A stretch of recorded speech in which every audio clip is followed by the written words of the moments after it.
18 August 1940. During the Battle of Britain, this day was referred to as the hardest day. This documentary describes some of the aerial activity that occurred that day. Schopfel, who was the Staffelkapitän of the 9th Staffel of JG-26, was leading 3 Gruppe that day rather than Gallen because Gallen was in a meeting with Goering. There was 8/10 cloud cover most of the morning, which prevented the Luftwaffe from doing any activities. At midday, in preparation for bombing raids on Kenley and Biggin Hill airfields, Luftwaffe 2 sent a FRIAC mission to southeast England. 60 109s from 3 Gruppe JG3 and 3 Gruppe JG26 took part. They're in the Calais area. At this time in the war, JG26 was starting to paint yellow ID bands on wing and stabilizer tips, but not yet on the cowls. Other Geschwaders had not yet adopted this method of ID.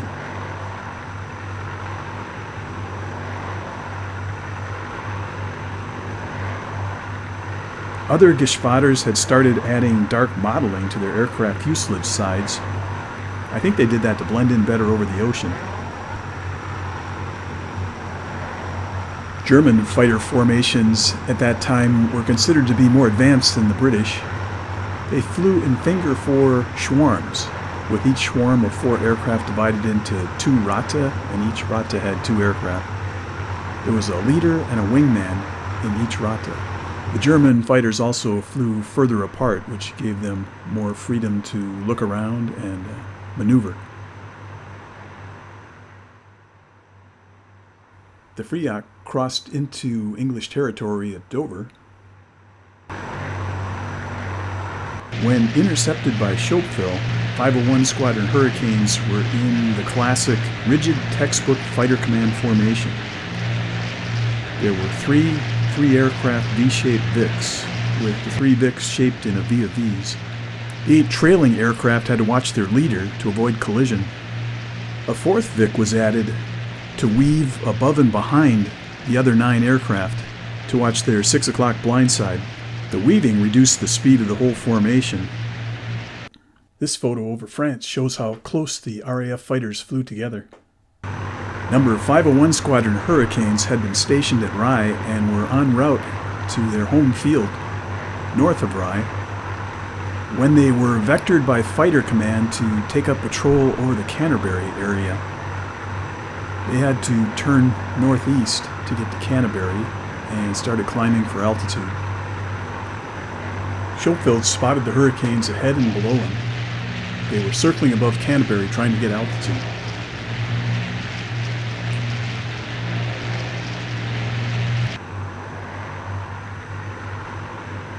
Schopfel maneuvered his formation up sun. He commanded the rest of the group to stay up sun, while he and his wingman stealthily approached the Hurricanes.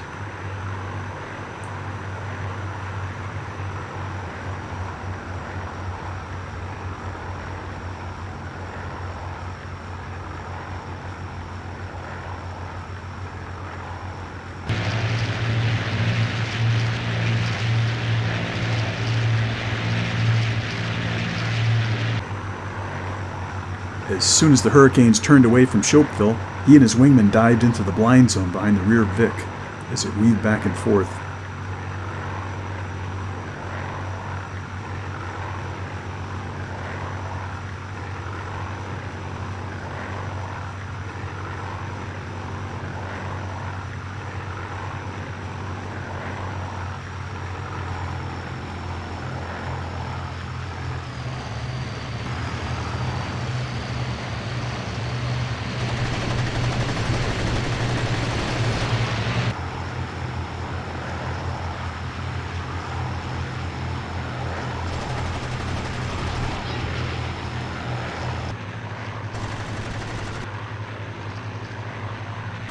In less than a minute, we shot down all 3 Hurricanes, wounding their pilots. He spent the next minute attacking the rest of the squadron, shooting down a 4th Hurricane. The 4th pilot was killed.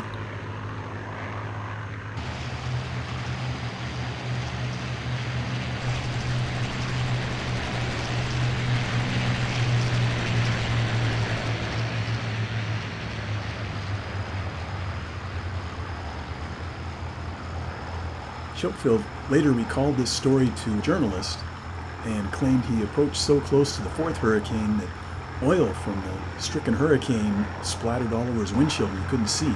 So at that point, he suspended his attack. Here's a map showing northern France and the southern part of England. To recap a bit, the day's mission was delayed in the morning because of cloud cover, so it didn't begin until slightly after noon. It began with 60 fighters doing a free yacht from the Calais area, and they were 3 Gruppe from JG-3 and 3 Gruppe from JG-26. They were 25 miles ahead of 3 waves of bombers that were targeting Kenley Airfield. The bombers left the Boulogne area of France and headed west across the English Channel. They struck landfall around Beachy Head and then proceeded north towards Kenley Airfield, which was their primary target. The raid was supposed to go as a first wave of Ju-88 dive bombers would dive on Kenley. That was to be followed by medium-level Do-17 bombers, and finally low-level Do-17 bombers would streak in and finish off any remaining targets. Unfortunately, crossing the channel, there were heavy clouds and the formations had trouble forming up, got separated, did some circling to reform, and the Ju-88s that were supposed to be out in front ended up last in the order, so the order got reversed. When the Ju-88s arrived at Kenley, they found that the target was too obscured by smoke from previous bombers, so they decided to fly east and bomb Westmalan, which was their alternate target. A simultaneous attack was planned on Biggin Hill, which was nearby. That attack was carried out by Heinkel 111s, but it was largely unsuccessful because the bombs fell east of the target into some woods for the most part. The Heinkel 111s were escorted into Biggin Hill by one set of 109s, and they had a separate escort on the way out, which was one JG-52. As that escort passed over Manston, they observed Spitfires trying to land at that base. They all lined up on the ground in a nice neat row to refuel.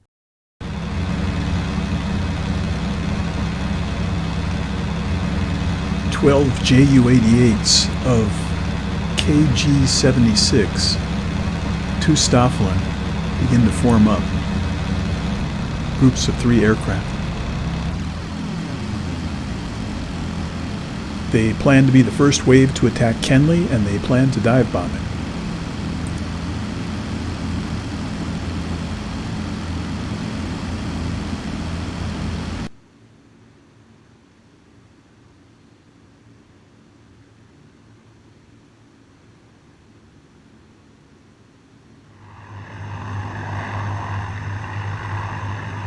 The second wave consisted of 27 Do-17 medium-altitude bombers.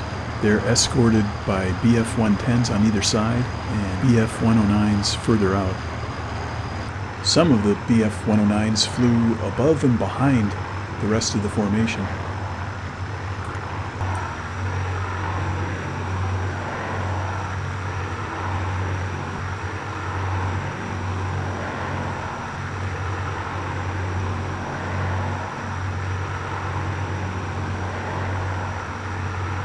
Fighters fly in swarms of 4 aircraft.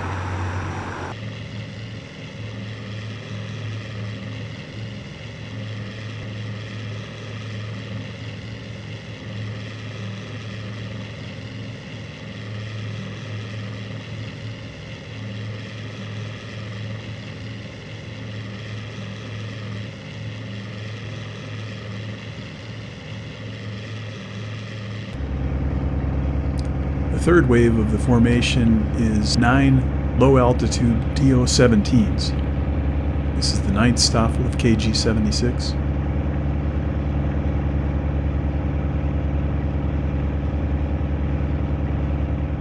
Here they've crossed the English Channel, and although they were planned to bomb as the third wave, they actually reached Beachy Head, England, prior to the other 2 waves. They flew about 50 meters off the ground, and they followed the railroad tracks to find their way to Kenley Airfield. Clouds prevented Observer Corps from seeing the other 2 waves because they were at higher altitudes, but this lower altitude group of 9 aircraft were spotted by the Observer Corps And Kenly Airfield was warned that they were coming, and they were ready for them.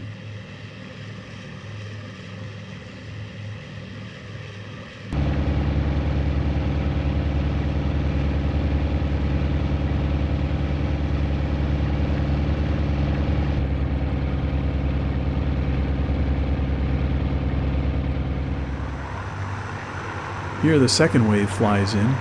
They're above the clouds. They couldn't see very well in the clouds over the channel. And although the DO-17s were behind the Ju-88s, they were able to form up faster, and they might have taken a shortcut flying a bit more northwest than the Ju-88s. So they unexpectedly arrived at the target before the Ju-88s did.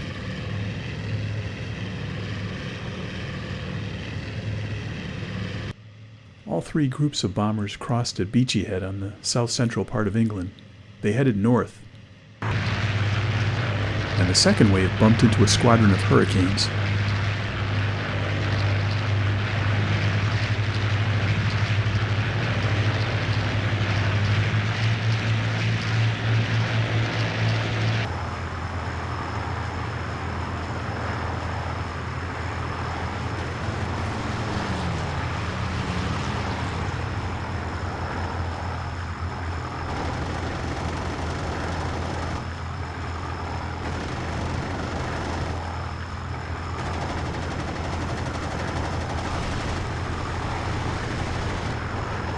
Four of the Hurricanes were shot down, with no losses to the Luftwaffe.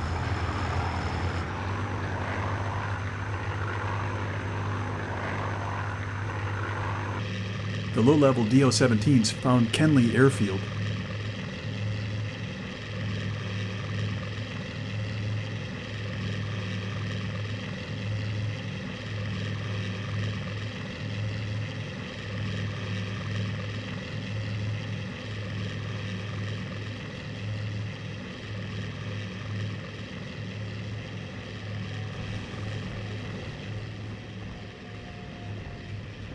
They destroyed 3 of the hangars, scattered the rest of their bombs on other targets.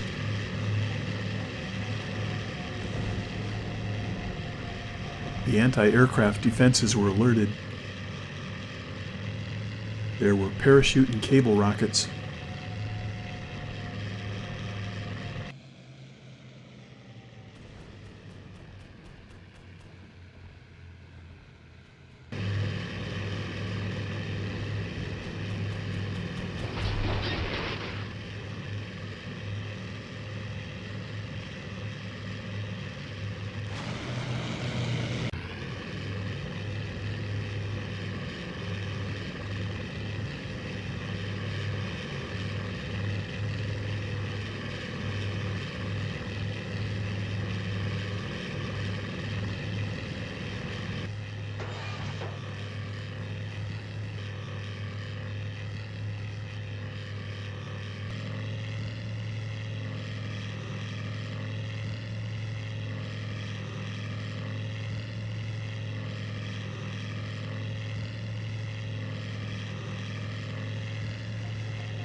Four of the 9 bombers were shot down, and 2 more were badly damaged.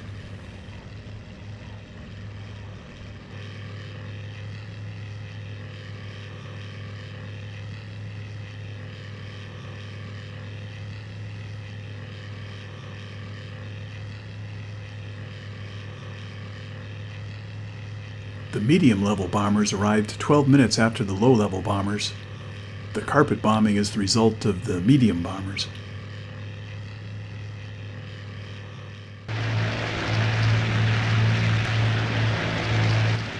Eight Spitfires made a head-on pass at the 27 DO-17 bombers. They disrupted their formations.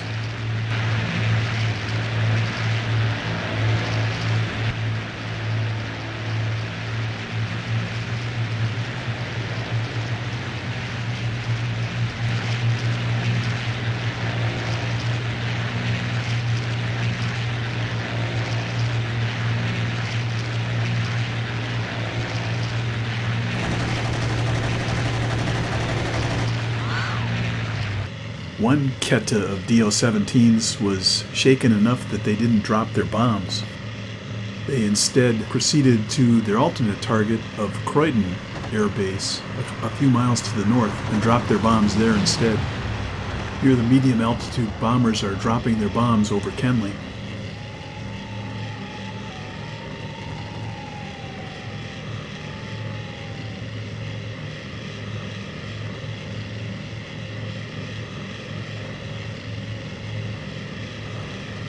Barrage balloons below.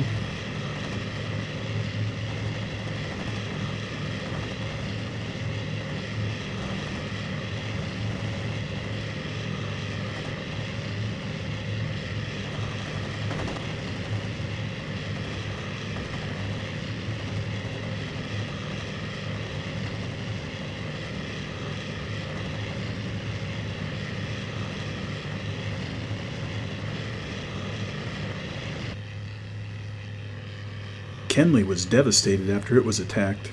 3 of the 4 hangars were destroyed. Headquarters was wrecked. Telephone system was knocked out.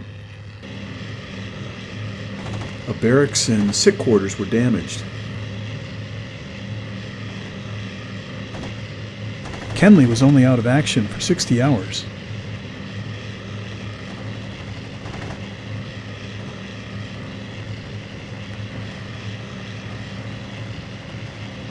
The bombers are turning from Kenley towards Croydon Airfield.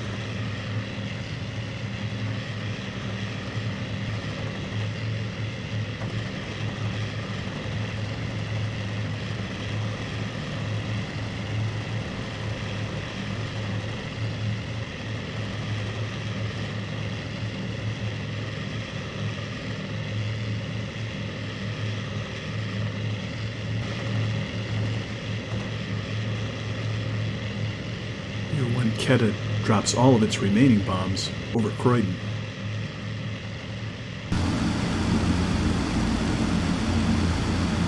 The 12 Ju-88s approach Kenley.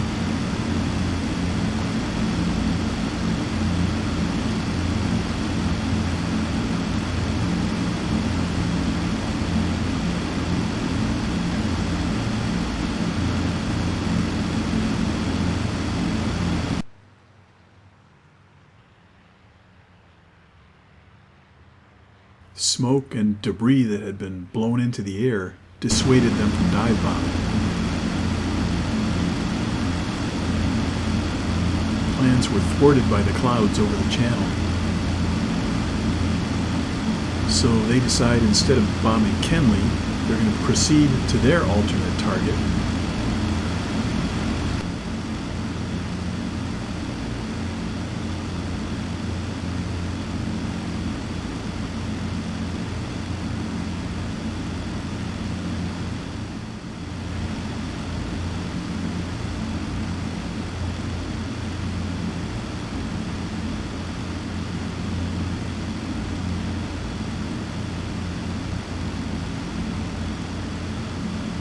Unlike Stuka's, Ju-88s bombed at a lower dive angle.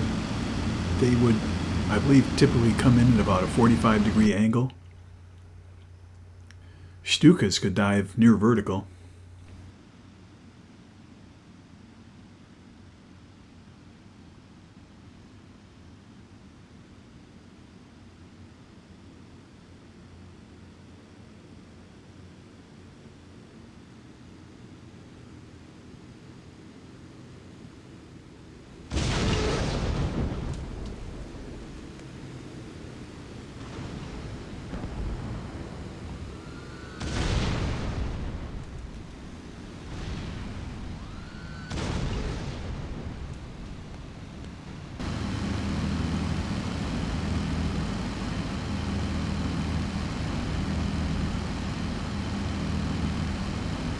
Three Lysanders were destroyed by the dive bombing attack.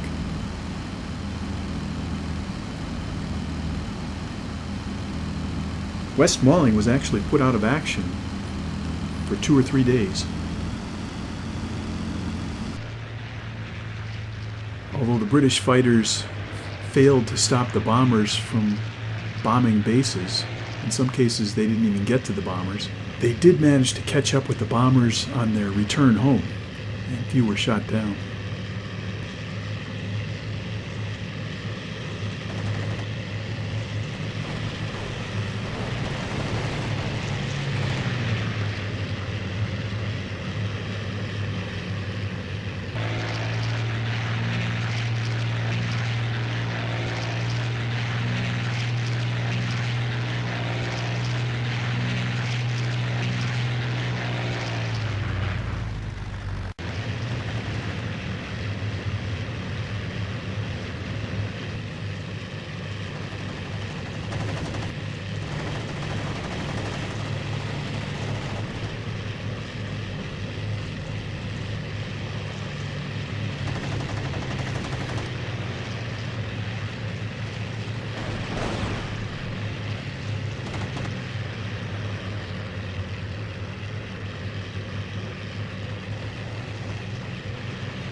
Survivors from number 615 Squadron were sent to Croydon. White stripes were painted between craters at Kenley, and number 64 Squadron Spitfires managed to land between the stripes.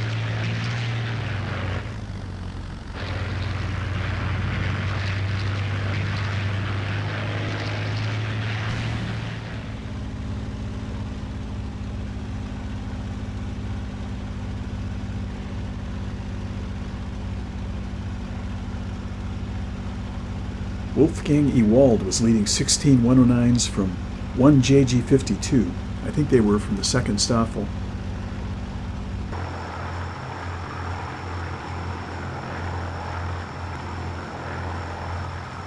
They were going across Kent.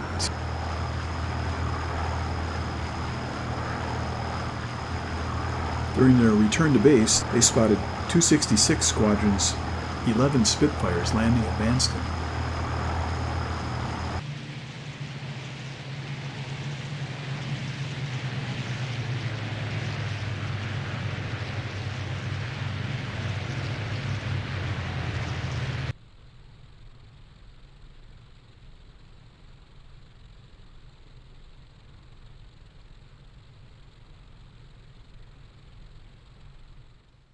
The British fighters taxied into a neat row for refueling.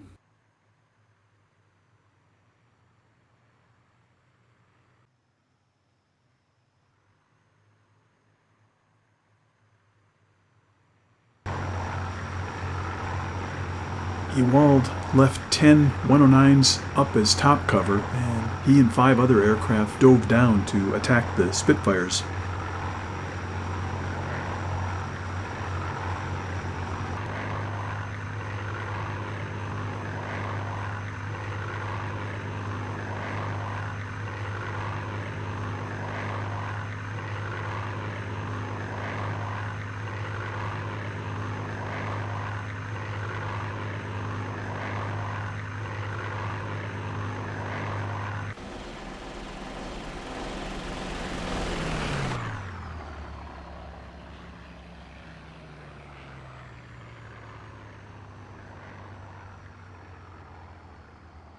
2 Spitfires caught fire immediately. Another 6 were severely damaged.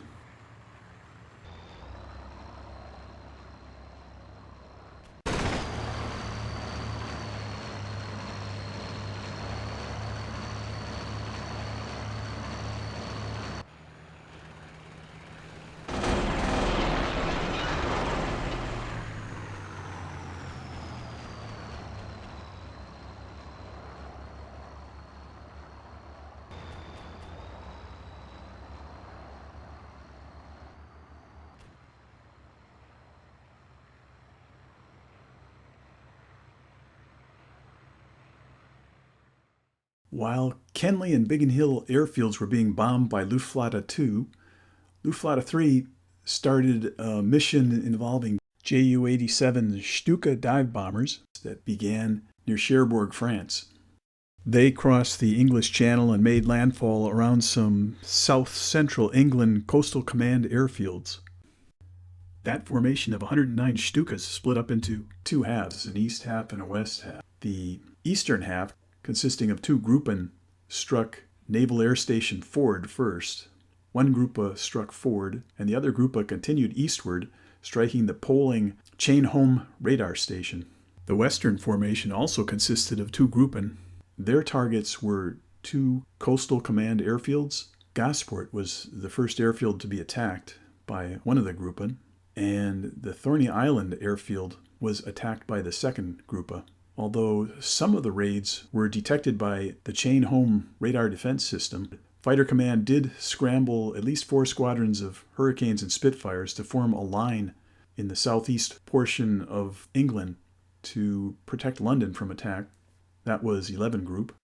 10 Group in the west, along with 11 Group in the east, also scrambled squadrons to stop the raid that was directed against the naval airfields and radar in the south-central part of England.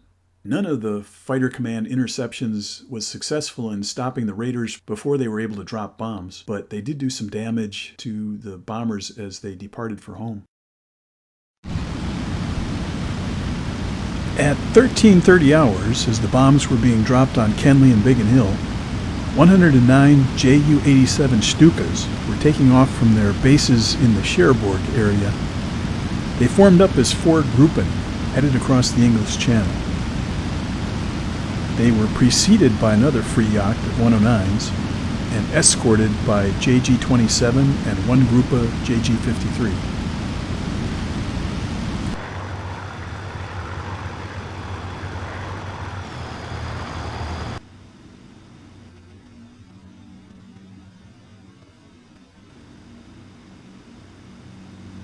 The Stukas were from STG-77 and 1 Gruppe STG-3. Each Gruppe had a separate target, 4 targets in all.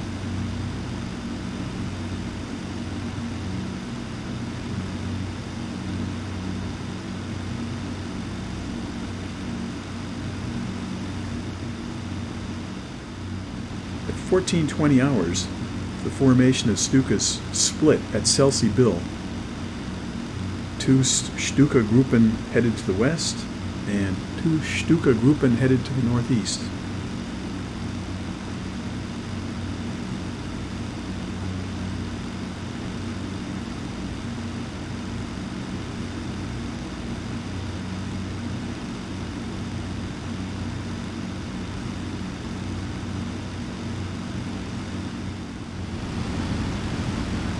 Their first target was the Royal Navy Air Station at Ford.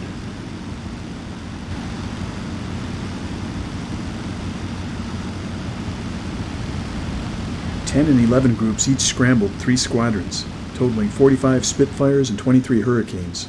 And from Thorney Island, Coastal Command's 235 Squadron launched a flight of Blenheims. Most of these took off too late to prevent the Stuka attacks.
28 Stukas from 2 STG-77 devastated Ford. The fuel dump was flamed, 2 hangars were destroyed, stores and several buildings were wrecked. The whole place was smoking.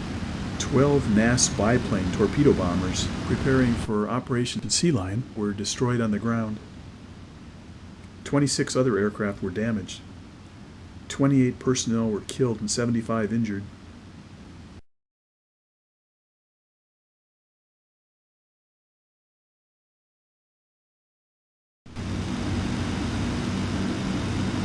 As the Stuka formations flew a little bit further east, they came upon the Poling radar station. With Ventnor out of action, Poling was one of the few chain-home radar stations available to look out the English Channel.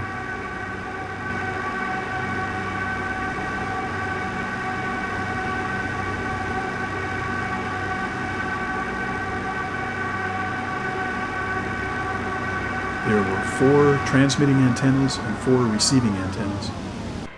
The top was taken off one of the 4 receiver masts.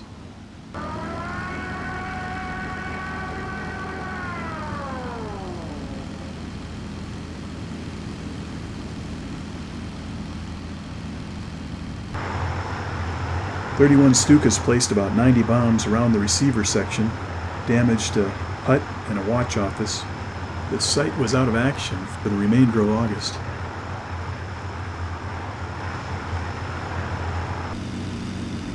The escort and then the Stukas headed for home.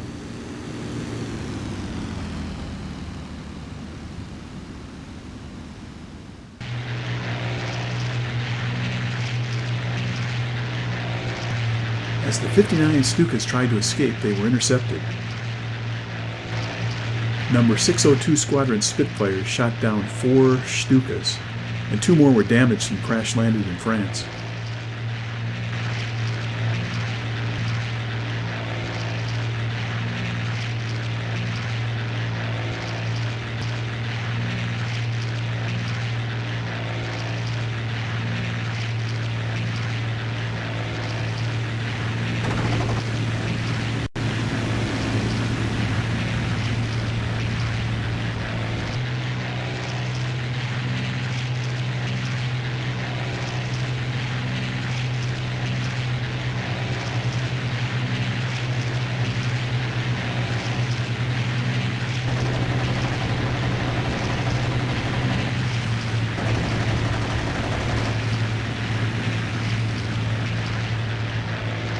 The Coastal Command airfield at Gosport was hit 2 days prior.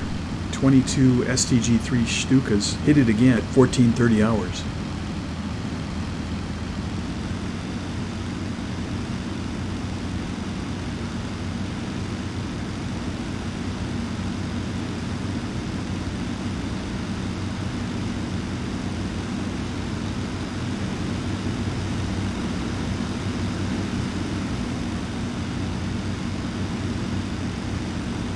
That's the 109 escort up above on the left. They engaged 11 Spitfires to prevent them from getting to the Stukas.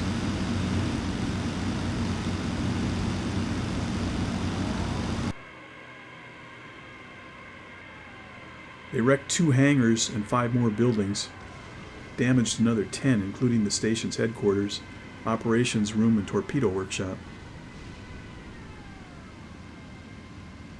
5 aircraft, including 2 torpedo bombers, were destroyed on the ground. 2 more were badly damaged. While the Stukas were destroying the Coastal Command airfield, 11 Spitfires from number 234 Squadron took on the escort, shooting down 2 of the 27 Bf-109s from 1 JG-27. None of the Stukas was hit.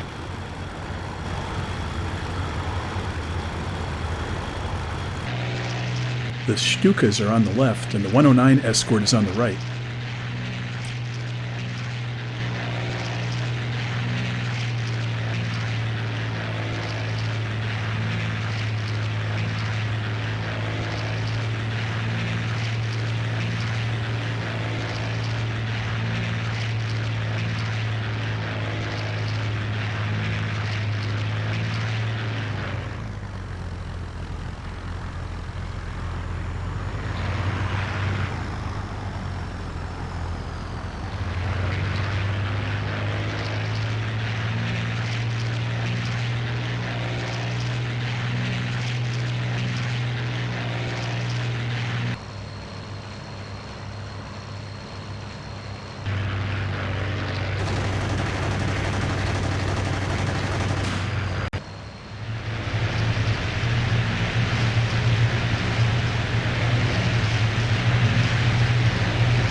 The other Coastal Command airfield at Thorney Island was attacked by 28 Stukas of one STG-77. Unfortunately for them, they were intercepted by Hurricanes from numbers 43 and 601 squadrons.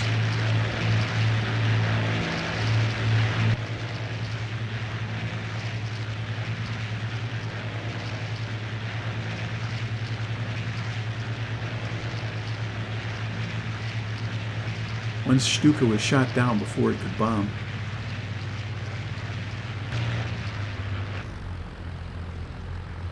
The Stukas are diving on Thorney Island.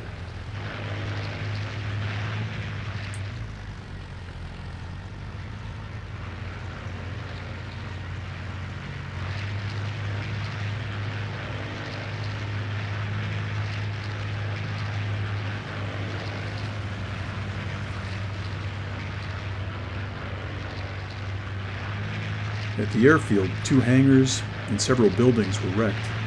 3 aircraft were destroyed on the ground. The Hurricanes resumed their attacks after the Stukas pulled out of their dives.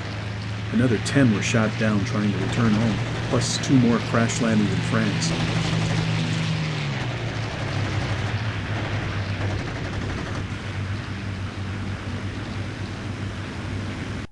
Except for Manston Airfield, Fighter Command withdrew all of their aircraft from the coastal areas. The Naval Air Station at Ford was so badly damaged that it was handed over to the RAF a month later to be used as a night fighter airfield. Lympne, also on the south coast, was abandoned. Other airfields like Hawkinge, Manston, and West Malling had been severely damaged, which limited their operations. Airfields like Croydon, Detling, Eastchurch, and Martlesham Heath had also been attacked and were undergoing repair. There was an additional raid later in the afternoon, 58 Dorniers, with an escort of 140 109s. But weather prevented them from bombing their primary target. That day, the Luftwaffe flew approximately 300 bomber sorties, escorted by 360 fighters. Fighter Command countered with 886 interceptor sorties. Less than half actually engaged the raiders, though. The RAF managed to destroy 14 bombers, 19 Stukas, 15 Bf-110s, and 18 Bf-109s, a total of 66 aircraft.